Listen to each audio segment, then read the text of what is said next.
So that's where you have the umbilical cord with the artery and the vein coming in and out to provide the nourishment for the baby and then take the baby's waste away. So that's going to be about 4.5 weeks till the end of the pregnancy. Okay, so these are, again, the two key things I'm going to point out for you guys throughout the pregnancy, because these are the two ways the baby gets its nourishment and is allowed to continue to develop. Kind of fast forward a little bit. At about 2 months, the baby actually has all of the foundations of all its major systems. In other words, at about 2 months, baby has heart, right? Baby has the formation of the brain and spinal cord. The baby has the hyaline cartilage, which is going to become the skeleton, right? You can start to see every single system being formed, even at just 2 months. And then 2 months on, it's just a matter of building up and further developing all of those systems that have already been laid out. Okay. Like I said, we're going real fast, right? Oh, now we're at childbirth.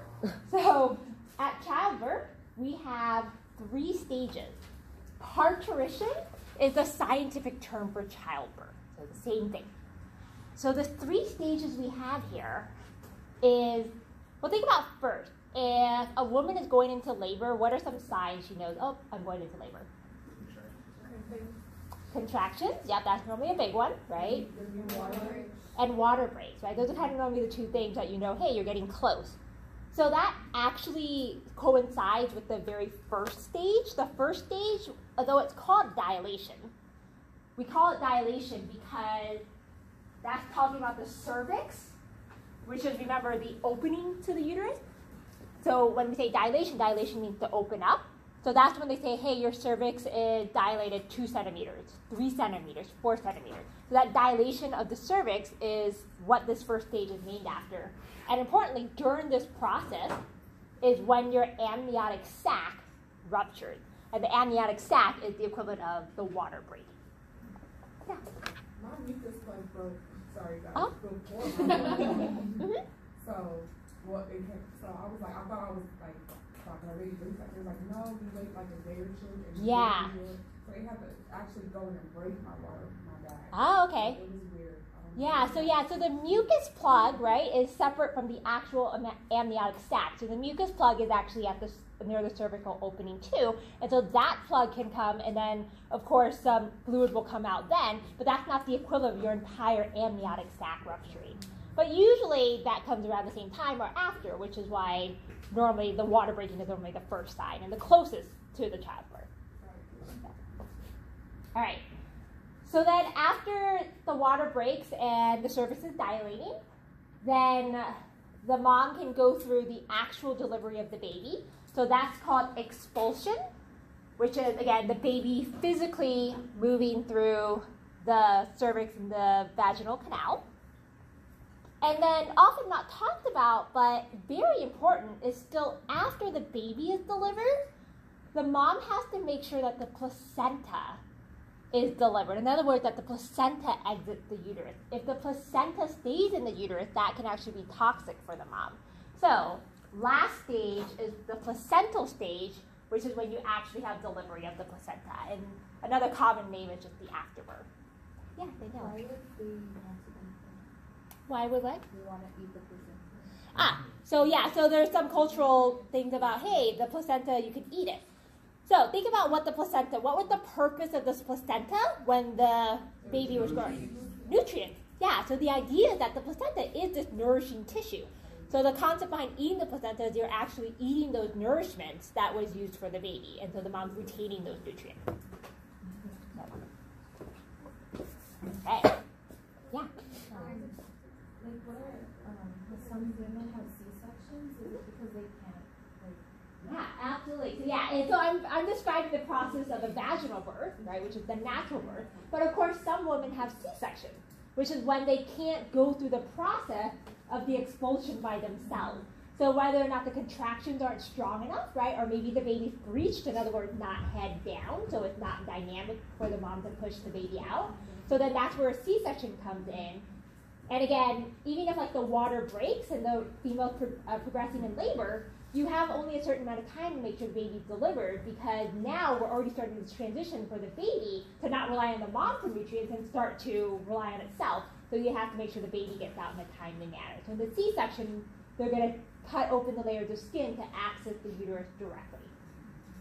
Yeah. And a lot of times, actually, even nowadays, if the baby is breached, most of the time they'll automatically do a C-section. They won't even let the mom try to do a natural delivery because they just know the percentage of being able to do a breech delivery is very low.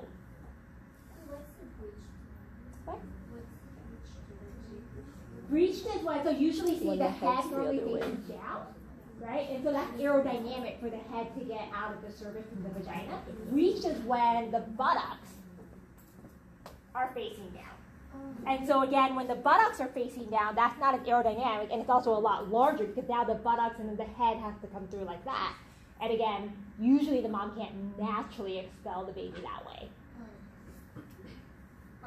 My brother, he was born with a umbilical cord wrapped around his Yep. neck. How does that happen? Yeah, so imagine the umbilical cord right here, right? And there it is right there. It should go from the placenta to the baby's stomach. But what happens is the baby's flipping and turning, right? Just think, that cord can get twisted in different ways. And so that's another reason why C-sections often occurs, because the umbilical cord gets wrapped and now they can't wait for the mom to naturally give birth because now it's starting to restrict the baby's circulation. And then when they also have their first poop, meconium and say that. Yeah, that's another reason why for C-section, when the baby actually then now first delivers its first feces, now the baby's basically swimming in its own feces, right? And that could be dangerous for the baby, and then if the mom can't get the baby out fast enough, then that's where a C-section comes in. Yeah, so lots of different reasons why for the C-section. And which is also why death rates during delivery in the U.S. are a lot lower, because we do have this option of the C-section. Yeah. What causes the baby to already? Yeah, so after the water breaks, Oh. right, that kind of signals the baby, hey, it's time that we're going to start doing our own body functions on our own.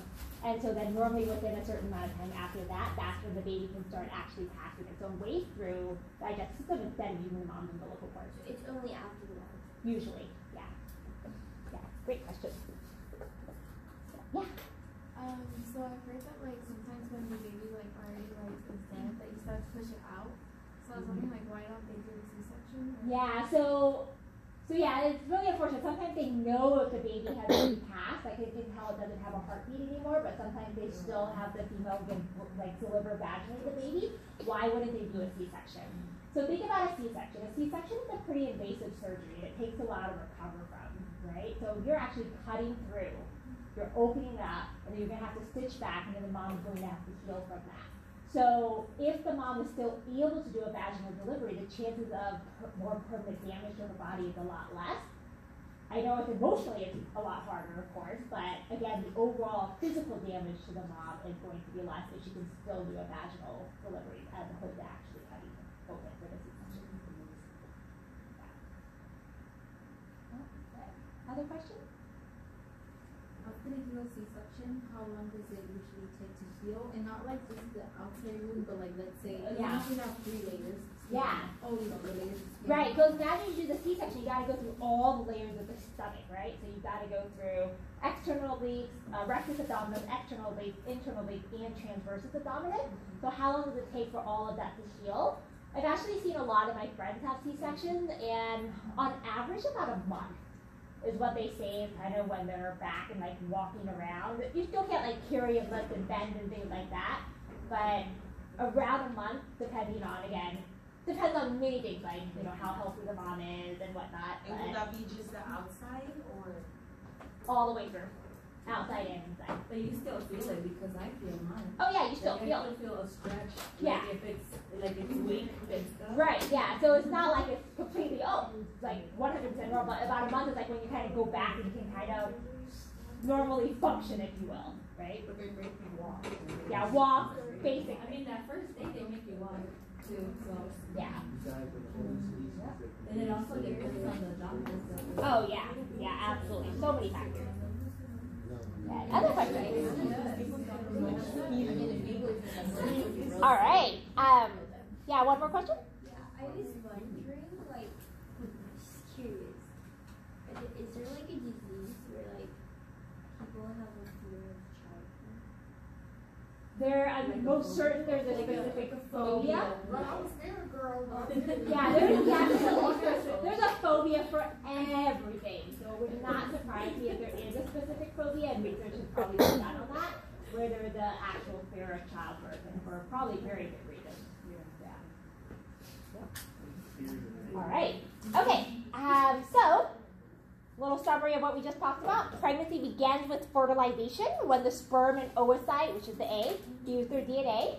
There are 3 trimesters during pregnancy, which should include your implantation and the placental formation. Finally, there's childbirth, which occurs in 3 stages: the dilation, expulsion, and the placental stage. Okay. All right.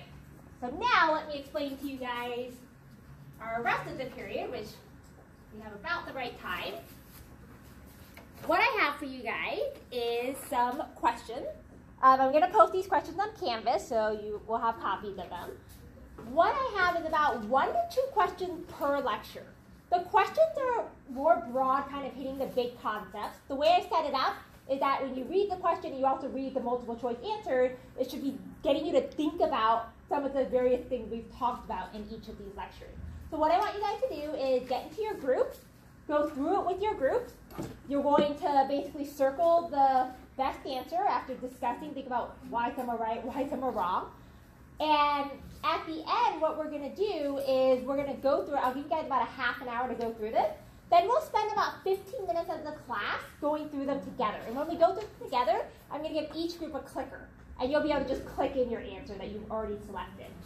We're going to make it fun, little competition. First place, team who gets the most points right, and I've had teams get 100%, will get 4 extra credit points. Second place will get 3, and as long as your group gets 70% and above passing, you'll get 2 points. All right? So